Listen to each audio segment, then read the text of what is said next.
లంకాధిపతి రావణుడు.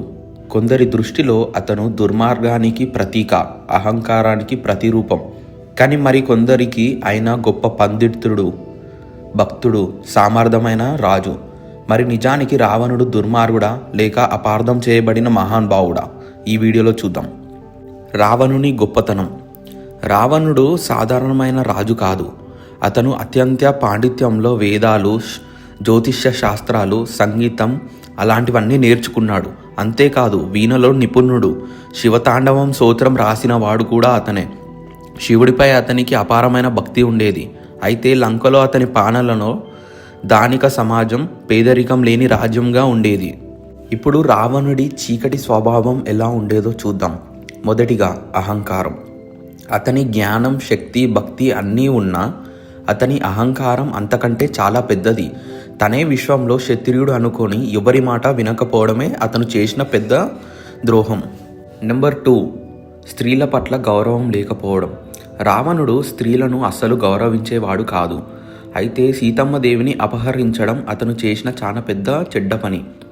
అంతేకాకుండా చాలామంది దేవతల భార్యలను కూడా బలవంతంగా లంకకు తీసుకొచ్చినట్లు కథల్లో ఉంది. నెంబర్ 3, క్రూరత్వం. రావణుడు తన శత్రువులపై క్రూరంగా ఉండేవాడు. అంతేకాదు యుద్ధంలో ఎలాంటి నియమాలు పాటించేవాడు కాదు. బలవంతంగా గెలవడమే అతని ప్రధాన ధైర్యం. నెంబర్ 4, మోహం మరియు కామం. మహాజ్ఞానం ఉన్న రావణుడు తన కామాన్ని నియంత్రించుకోలేకపోయాడు. సీతమ్మను పొందాలనుకునే మోహంలో అదే అతని అంతానికి ప్రధానమైన కారణమయ్యింది.